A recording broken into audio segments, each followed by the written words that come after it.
কেন?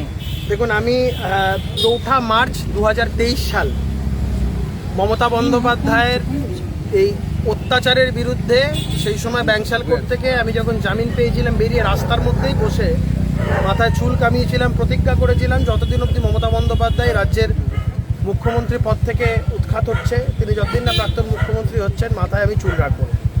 তারপরে অনেক তির্যক মন্তব্য, অনেক হাসি ঠাট্টা, অনেক বিদ্রুপ, তারপরেও আমি আমার প্রতিজ্ঞা থেকে এক চুল সরিনি। চুলের প্রতিজ্ঞা থেকে এক চুল সরানো যায়নি, বুঝতে পারছি। তো এই নিয়ে অনেকে কটাক্ষ করেছেন, কিন্তু আমি তার কোনো জবাবও দিইনি। আমি আমার প্রতিজ্ঞায় অনড় ছিলাম। আলটিমেটলি 4 মে এই রাজ্যে বিজেপির নেতৃত্বাধীন সরকার প্রতিষ্ঠা হয়।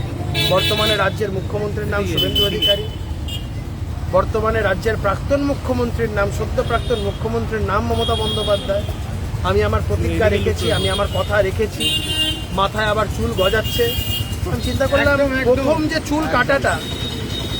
চুল কাটাটা সেটাও রাস্তাতে যখন বসে মাথা নাড়া হয়েছিলাম, তো প্রথমবারও চুল কাটাটা রাস্তাতেই হোক।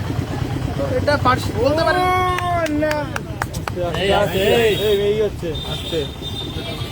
আপনারা বলতে পারেন এই বিষয়টা সিম্বলিক টু দ্যাট এক্সটেন্ট। তো সেই জায়গা থেকে দাঁড়িয়ে রাস্তায় বসে যখন চুল কামিয়েছিলাম, রাস্তাতেই বসে প্রথম চুলটাও কাটলাম, চুল গজানোর পর। সিম্বলিক।